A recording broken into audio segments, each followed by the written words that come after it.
बिस्मिल्लाहिर्रहमानिर्रहीम। अस्सलाम वालेकुम ख़वातीन और हज़रात, आप देख रहे हैं पाक तुर्क न्यूज़ और मैं हूं सलमान अहमद लाली।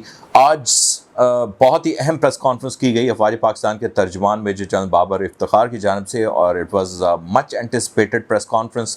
जो प्रिवेलिंग पोलिटिकल सिचुएशन के अंदर मुख्तलिफ़ किस्म के नैरेटिव्स चल रहे हैं, जिस तरह से अफवाह साजी चल रही है और अफवाहें गर्दिश कर रही हैं, और अगर मैं आपको 2 से 3 नुक्तों में बता सकूँ कि इस प्रेस कॉन्फ्रेंस का बुनियादी तौर पर मकसद क्या था और क्या नैरेटिव इम्पार्ट करने की कोशिश की गई है। एक नैरेटिव ये है कि माजी के अंदर फ़ौज ने जिस हद तक भी पॉलिटिकल प्रोसेस के अंदर इंटरफेरेंस की या उसमें वो इन्वॉल्व रहे, अब वो आगे नहीं होने वाला।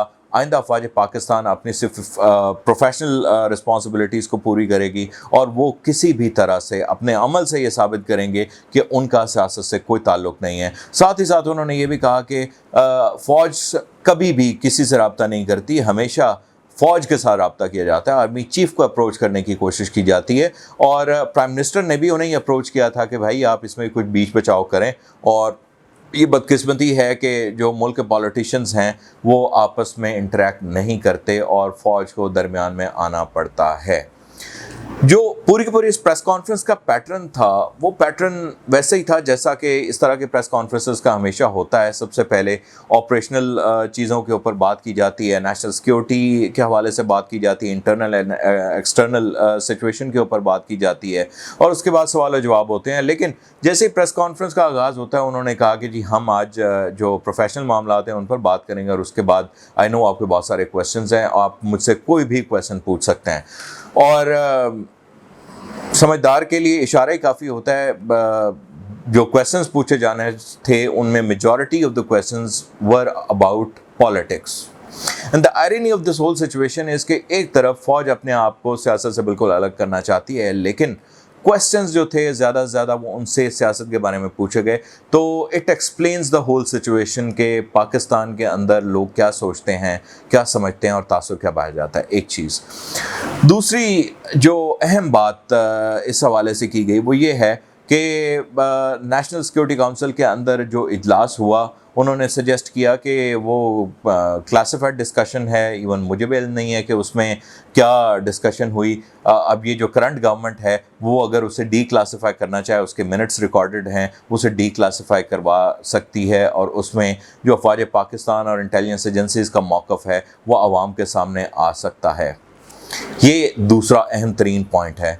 तीसरा, उन्होंने ये कहा कि जी हम बिल्कुल ये तस्लीम करते हैं जो उसका एलामिया जारी किया गया, हम उससे बिल्कुल इत्तफ़ाक़ करते हैं। बहुत ही अनडिप्लोमेटिक किस्म की लैंग्वेज इस्तेमाल की गई, बड़ी धमकी आमेज़ ज़बान इस्तेमाल की गई, और उसके ख़िलाफ़ जो एलामिया में कहा गया हम उससे बिल्कुल मुत्तफ़िक़ हैं। लेकिन उन्होंने खुद ही सजेस्ट कर दिया, एक क्वेश्चन में नहीं था लेकिन उन्होंने खुद ही सजेस्ट कर दिया कि कॉन्स्पिरेसी का लफ्ज़ इस्तेमाल नहीं किया गया।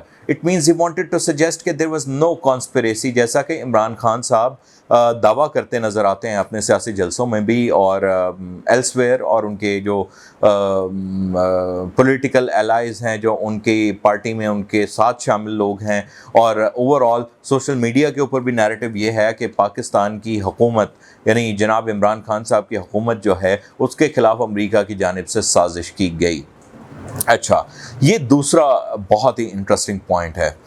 तीसरी बात जो इस पूरी की पूरी प्रेस कॉन्फ्रेंस के अंदर हमें नज़र आई वो थी अफवाज पाकिस्तान के ख़िलाफ़ जो स्मीयर कैंपेन की गई, जो उनके ख़िलाफ़ गलत अल्फाज इस्तेमाल किए गए। उन्होंने कहा कंस्ट्रक्टिव क्रिटिसिज्म ठीक है, उन्होंने वेलकम किया, कंस्ट्रक्टिव क्रिटिसिज्म किया जा सकता है अफवाज पाकिस्तान पर, लेकिन कैंपेन ना किया जाए। ये बहुत ही दुरुस्त बात है, बिल्कुल उन्होंने दुरुस्त कहा कि कैंपेन नहीं चलानी चाहिए। अफवाज पाकिस्तान को as a whole institution criticise नहीं करना चाहिए, उसको टारगेट नहीं करना चाहिए, क्योंकि उनका बहुत ही अहम रोल है पाकिस्तान की नेशनल सिक्योरिटी के अंदर, और उन्होंने बहुत ज़्यादा कुर्बानियाँ दी हैं। लेकिन कंस्ट्रक्टिव क्रिटिसिज्म किया जा सकता है। अब वो कंस्ट्रक्टिव क्रिटिसिज्म को किस तरीके से इंटरप्रेट किया जाएगा, ये हम आने वाले दिनों में सोशल मीडिया पर भी देखेंगे और निजी महफिलों के अंदर जो गुफ्तगू होती है उसमें भी देखेंगे। तीसरी चीज़ जो सबसे अहम है वो ये है, उन्होंने कहा कि जो पॉलिटिकल स्टेबिलिटी होती है, it is one of the components of national security. यानी اگر ملک سیاسی طور پر مستحکم ہوگا، اس کے اندر عدم استحکام نہیں ہوگا، تو نیشنل سیکیورٹی کا ایک کمپوننٹ جو ہے وہ سیکیور ہو جائے گا، وہ اچیو ہو جائے گا۔ ساتھ ہی ساتھ انہوں نے یہ بھی کہہ دیا کہ جی نئی گورنمنٹ کے آتے ہی ڈالر کی قیمت مستحکم ہونے لگ گئی، اسٹاک ایکسچینج نے بھی اسے ویلکم کیا اور اسٹاک ایکسچینج نے بھی بہتر پرفارم کرنا شروع کر دیا، which I think was a political statement, because یہی نیریٹو جو اس وقت کی گورنمنٹ میں جماعتیں ہیں ان کا نیریٹو ہے۔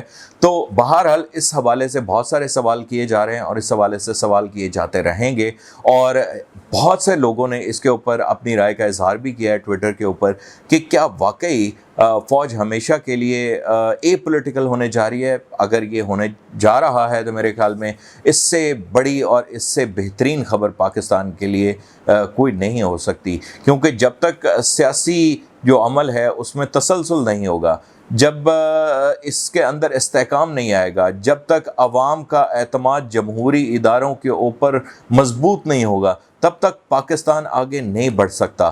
انفارچونیٹلی ماضی کے اندر، جیسے کہ D G S P R نے بھی اس بات کو تسلیم کیا کہ ماضی کی ایک تاریخ ہے، اس تاریخ کے اندر ہم نے دیکھا کہ اس اعتماد کو بار بار ٹھیس پہنچائی گئی سیاستدانوں کی جانب سے بھی اور اداروں کی جانب سے بھی انٹرفیئر کر کے، اور اسے ڈسکنٹینیو بار بار کیا جاتا رہا۔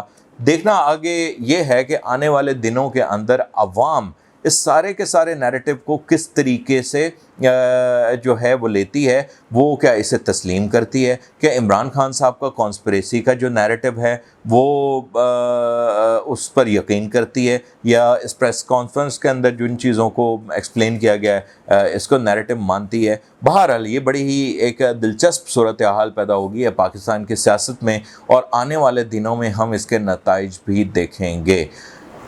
اس کے ساتھ ہی میں آپ سب لوگوں سے اجازت چاہوں گا۔ اللہ حافظ۔